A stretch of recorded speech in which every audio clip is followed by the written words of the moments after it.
नमस्कार। आज का हमारा टॉपिक है एविडेंस बेस्ड प्रैक्टिस।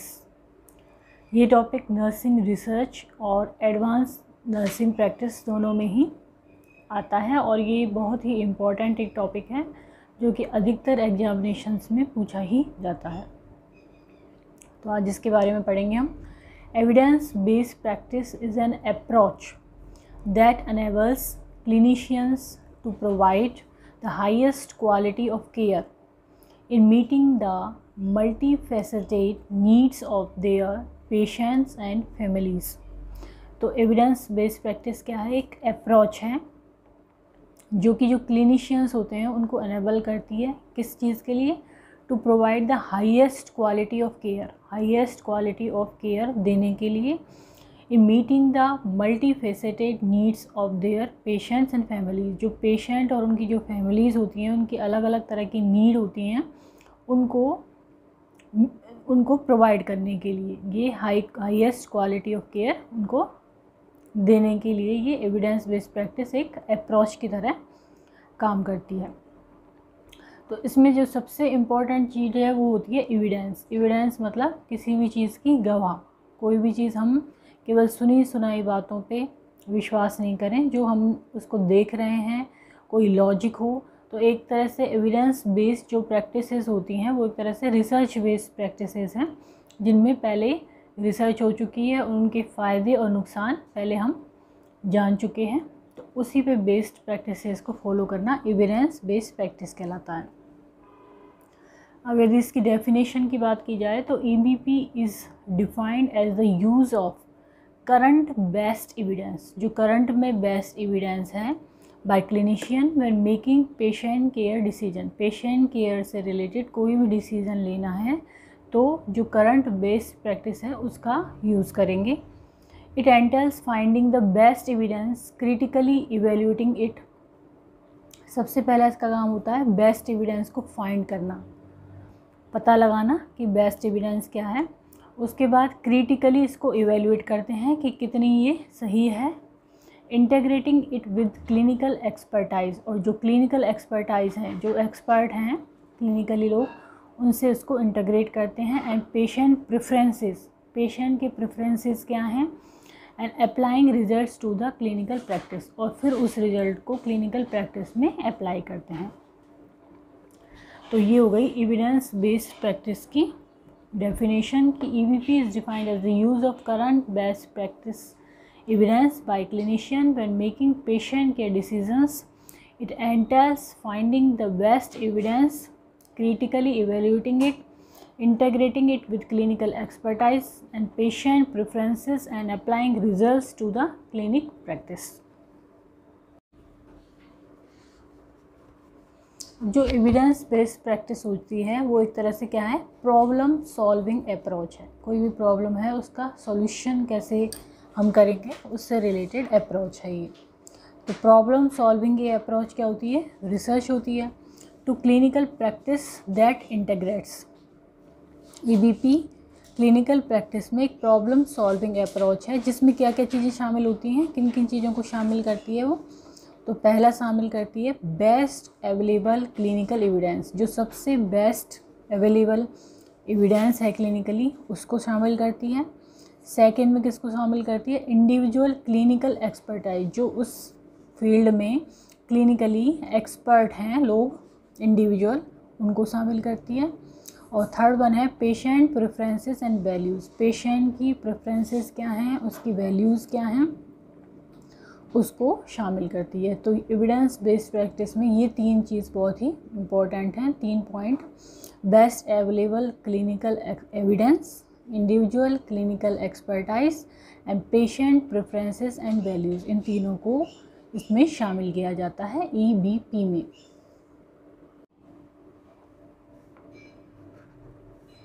नेक्स्ट आता है EBP ट्रायड। ट्रायड मीन्स जिसमें 3 चीज़ें शामिल हैं जो भी हमने डिस्कस करी थी, उसी को एक डायग्राम के जरिए यहाँ पर बताया गया है।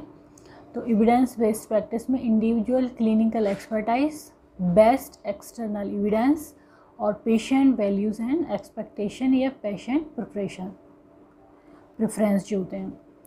तो यदि हम एग्जामिनेशंस में ये डायग्राम बनाते हैं तो हम अच्छा मार्क्स लेते हैं एग्जामिनर से, क्योंकि वो उसको देख के ही समझ जाता है कि इसके स्टूडेंट के कंसेप्ट क्लियर हैं। तो ईबीपी में ये एक डायग्राम है। नेक्स्ट आता है की कंपोनेंट ऑफ ईबीपी। की कंपोनेंट क्या क्या हैं? तो सबसे पहला था रिसर्च एविडेंस। रिसर्च एविडेंस में क्या क्या शामिल हैं? जैसे कि randomised control trials, laboratory experiments, laboratory में जो एक्सपेरिमेंट किए जाते हैं, क्लिनिकल ट्रायल्स किए जाते हैं वो, epidemiological research, outcome research and qualitative research, ये सब चीज़ें शामिल होती हैं रिसर्च एविडेंस में। ये सब टर्म्स रिसर्च से रिलेटेड हैं। Randomised control trial, laboratory experiments, clinical trials, epidemiological research, outcome research and qualitative research. दूसरा पॉइंट था क्लिनिकल एक्सपर्टाइज। क्लिनिकल एक्सपर्टाइज में क्या है? Knowledge gained from practice over time. एक व्यक्ति बार बार प्रैक्टिस करता है काफ़ी लंबे समय तक, तो उसको एक नॉलेज गेन होती है। एंड इंडक्टिव रीजनिंग, तो ये होता है क्लिनिकल एक्सपर्टाइज। तो ईबीपी जो होता है उसमें इसका बहुत इंपॉर्टेंट रोल है। नेक्स्ट आता है पेशेंट वैल्यूज़ एंड प्रेफरेंसेस। अब पेशेंट वैल्यूज़ और प्रेफरेंसेस क्या होती हैं? जैसे यूनिक प्रेफरेंसेस, हर एक पेशेंट की एक अलग नीड हो सकती है, अलग प्रेफरेंसेस हो सकते हैं। कंसर्न, उसकी क्या परेशानियां हैं। एक्सपेक्टेशन, वो क्या एक्सपेक्ट कर रहा है सर्विसेज से। फाइनेंशियल रिसोर्सेज क्या हैं उसके, उसका सोशल सपोर्ट क्या है। तो ये पर्टिकुलर जो पेशेंट है उस पर डिपेंड करता है। तो पेशेंट वैल्यू एंड प्रेफरेंसेस में आ गया unique preferences, concerns, expectations, financial resources, social support. अब आता है ईबीपी नर्सिंग। यदि हम नर्सिंग से रिलेटेड करें ईबीपी को, तो an integration of the best evidence available, nursing expertise, इसमें नर्सिंग को लेके पर्टिकुलर हो गया nursing expertise, and the value and preferences of the individual, families and communities who are serve, जिनको की सर्विसेज दी जाएंगी। तो ये हो गया ईबीपी नर्सिंग। नेक्स्ट आता है history of evidence based practice. Evidence based practice की हिस्ट्री क्या है? The evidence based practice movement was founded by doctor Archie Cochrane. Doctor थे ये आर्ची कॉकरेन, जो कि एक ब्रिटिश एपिडेमियोलॉजिस्ट थे। तो उन्होंने इसकी शुरुआत करी थी। नेक्स्ट आता है aims of evidence based practice. तो एविडेंस बेस्ड प्रैक्टिस के एम्स क्या होते हैं? पहला होता है to provide the high quality and most cost efficient nursing care possible. एक तो हाई क्वालिटी की नर्सिंग केयर देना और कॉस्ट एफिशिएंट नर्सिंग केयर देना। दूसरा है to increase satisfaction among patient. Patient के बीच में सेटिस्फैक्शन उसका बढ़े सर्विसेज से, उसको ये इंक्रीज़ करता है। थर्ड है to focus on nursing practice away from habits and tradition. जो ट्रेडिशन में चली आ रही हैं प्रैक्टिस, ये जो आदत बन चुकी है, उनसे दूर होके ऐसी नर्सिंग प्रैक्टिसेस पे फोकस करना है जो कि एविडेंस बेस्ड हो या फिर रिसर्च पे बेस्ड हो। To focus on nursing practice away from habits and tradition to evidence and research. Fourth आता है it results in better patient outcome. इसका क्या परिणाम निकलता है? पेशेंट की बेटर आउटकम। फिफ्थ है it contributes to the science of nursing. जो साइंस ऑफ नर्सिंग है उसको ये कंट्रीब्यूट करता है, क्योंकि उसमें नई नई सी चीज़ें रिसर्च से इंक्लूड होती हैं, उसमें शामिल होती हैं। तो इसलिए ये नर्सिंग साइंस को बढ़ावा देता है। It keeps practice current and relevant. ये प्रैक्टिसेस को करंट और रेलिवेंट रखता है। It encourages confidence in decision making. इससे क्या आता है? डिसीजन मेकिंग में कॉन्फिडेंस बढ़ता है एविडेंस बेस्ड प्रैक्टिसेस से। तो ये हो गए aims of evidence based practice to provide the high quality and most cost efficient nursing care possible, to increase satisfaction among patients, to focus on nursing practice away from habits and tradition to evidence and research. It results in better patient outcome. It contributes to the science of nursing. It keeps practice current and relevant. It increases confidence in decision making. Next है की steps of evidence based practice. अब क्या क्या step follow करते हैं हम evidence based practice के लिए, तो इसमें 6 एक्चुअली हैं, ये 5 फंडामेंटल स्टेप बताते हैं, लेकिन इसमें 6 स्टेप होती हैं ये। फर्स्ट स्टेप होती है असेस योर पेशेंट, जिस पे एविडेंस बेस्ड प्रैक्टिस फॉलो करनी है उस पेशेंट को हम असेस करेंगे। दूसरा आस्क द राइट क्वेश्चन, उससे राइट क्वेश्चन पूछा जाएगा। थर्ड वन है एक्सेस द एविडेंस, फिर हम देखेंगे कि उस पेशेंट या उस क्वेश्चन जो है पेशेंट का उससे रिलेटेड क्या क्या एविडेंस हैं उसको एक्सेस करेंगे हम। फोर्थ है अप्रेस द एविडेंस, फिर उसको एविडेंस को अप्रेस करेंगे कि वो कितना सही है कितना गलत है, क्या क्या उसमें परेशानियां हैं, ये सब। नेक्स्ट है अप्लाई द एविडेंस, फिर क्या करेंगे अप्लाई करेंगे एविडेंस को पेशेंट पे। देन 6 स्टेप्स आती है audit clinical practice, clinical practice को ऑडिट करेंगे। तो ये सारी स्टेप आती हैं एविडेंस बेस्ड प्रैक्टिस में। पहली है असेस योर पेशेंट, सेकेंड है ask the right question, third है एक्सेस द एविडेंस, फोर्थ है अप्रेस द एविडेंस, फिफ्थ है apply the evidence and 6th one है ऑडिट क्लिनिकल प्रैक्टिस। अब जो हम क्वेश्चन करते हैं पेशेंट से वो किस बेस पे होता है, जो एविडेंस बेस्ड प्रैक्टिस का क्वेश्चन होता है वो posing the question using PICO. तो इसमें एक पीको सिस्टम होता है। ये क्या है, P4 है पेशेंट पॉपुलेशन ऑफ इंटरेस्ट, कि पेशेंट जो पॉपुलेशन है जिसमें हमें इंटरेस्ट है वो क्या है। I है इंटरवेंशन ऑफ इंटरेस्ट, क्या इंटरवेंशन कर रहे हैं हम। C है कंपैरिजन ऑफ इंटरवेंशन, इंटरवेंशन को कंपैरिजन करना। और O है आउटकम ऑफ इंटरेस्ट, और उसका आउटकम क्या निकल रहा है। अब हम इसको एग्जांपल से समझ लेते हैं। P4 patient population of interest का मतलब है, जैसे कि एग्जांपल दिया हमने P4 patient of 65 year old, हम पेशेंट कौन से ले रहे हैं 65 ईयर ओल्ड के, तो ये तो हो गई patient population of interest. I4 है इंटरवेंशन ऑफ इंटरेस्ट, कि उसमें हम क्या इंटरवेंशन क्या दे रहे हैं उसको। Does the use of influenza vaccine, influenza vaccine के यूज़ को देख रहे हैं हम। नेक्स्ट आता है सी फिर है कंपैरिजन ऑफ इंटरवेंशन, जो 2 ग्रुप लिए हैं उनमें हम कंपैरिजन करेंगे। Compared with who do not receive vaccine, जो जिन्होंने वैक्सीन नहीं ली है और जिन्होंने वैक्सीन ली है उन दोनों को हम कंपेयर करेंगे। C4 है कंपैरिजन एंड O4 है आउटकम। तो reduce the future risk of pneumonia, तो आउटकम किस में हो गया रिड्यूस निमोनिया का, कि निमोनिया नहीं होगा फ्यूचर में उसको जिन्होंने की इन्फ्लुएंजा वैक्सीन ली है। तो ये हो गया पीको सिस्टम। तो ये ना एग्जांपल से हमने पढ़ा कि P4 patient population of interest जैसे कि 65 year old, I4 intervention of interest जिससे कि हमने influenza vaccine the, C4 comparison of intervention जिन्होंने नहीं ली और जिन्होंने ली है उनमें कंपैरिजन, और O4 outcome of interest means जिनको इन्फ्लुएंजा वैक्सीन दी गई है उनमें न्यूमोनिया के जो रिस्क थे वो फ्यूचर में कम हो गए। तो इस तरह से हम क्वेश्चन पोज करते हैं यूजिंग पीको। नेक्स्ट आता है models and theories for EBP, क्या क्या मॉडल्स और थ्योरीज यूज होती हैं। तो पहला है Stetler model of research utilisation, second है Iowa model of research in practice, third one है ARCC मॉडल। ARCC मॉडल का फुल फॉर्म है advancing research and clinical practice through close collaboration model, और ये दिया था मेलिक एंड फाइनआउट ने ARCC मॉडल। नेक्स्ट है centre for advance nursing practice model, ये सूकअप ने 2000 में दिया। नेक्स्ट है fourth evidence based multi disciplinary practice model, गुडे ने। नेक्स्ट है John Hopkin nursing EBP model. 6th one है model for change to evidence based practice.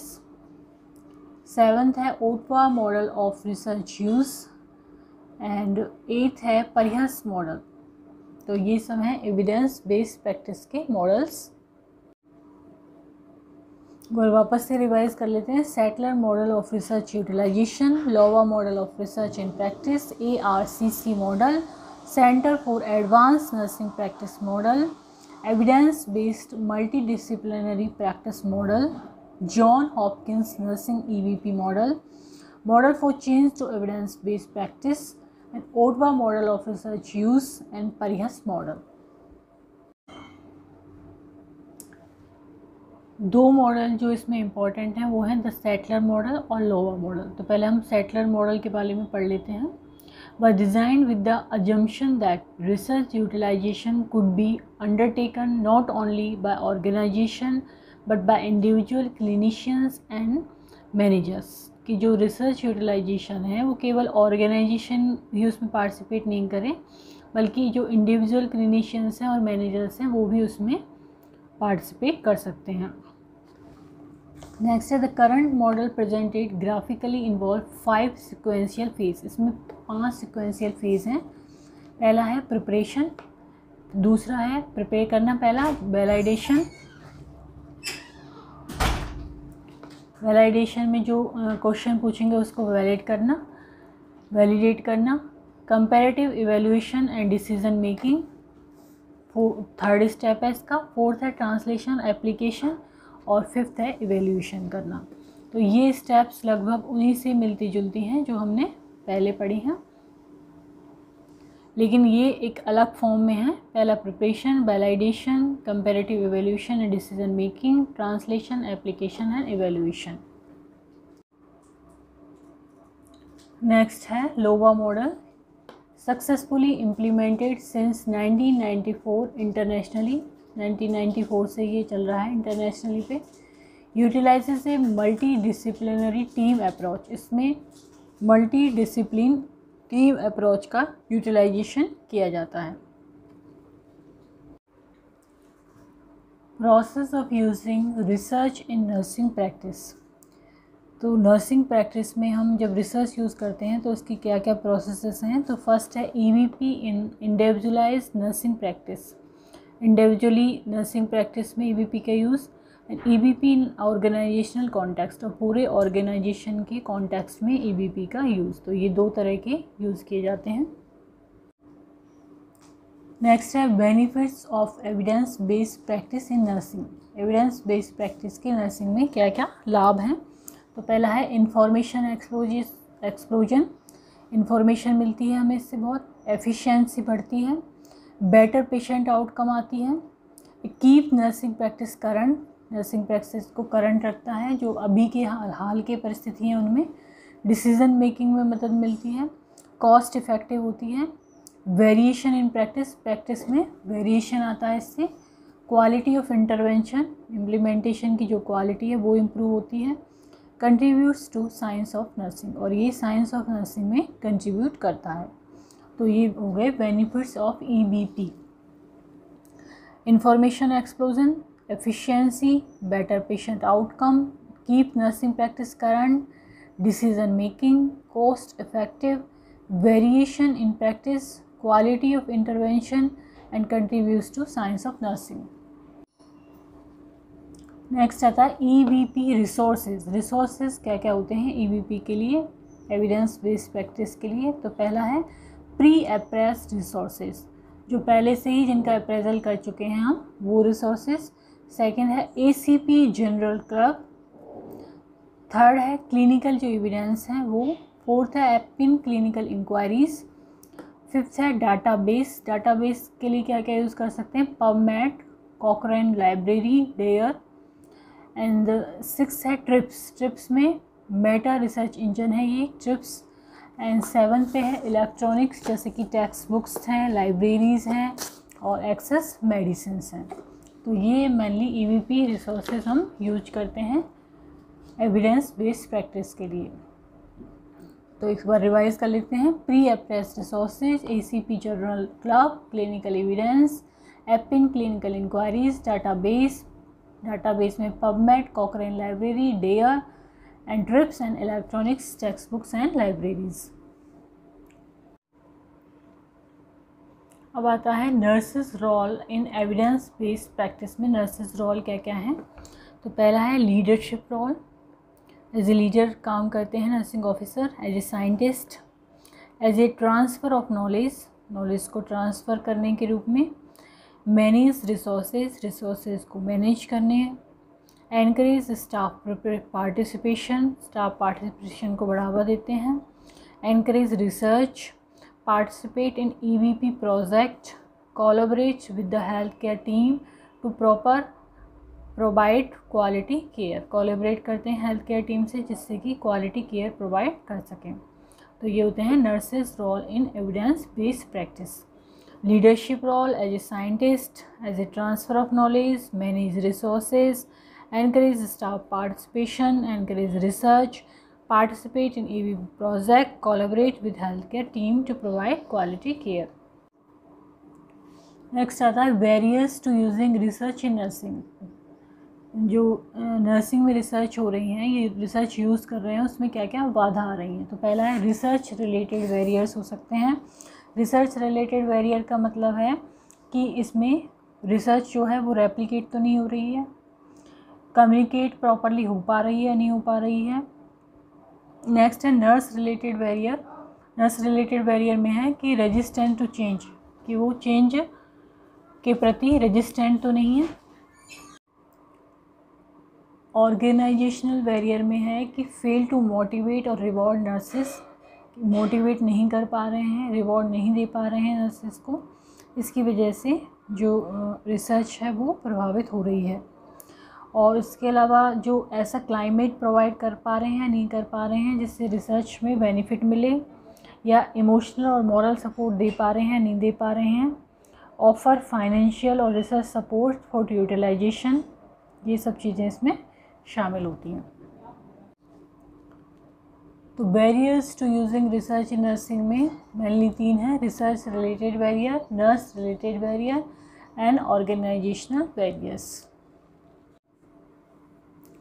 तो आज का हमारा टॉपिक था एविडेंस बेस्ड प्रैक्टिस, और इसमें मेनली 3 चीज़ शामिल होती हैं: best available clinical evidence, individual clinical expertise and patient preferences and values.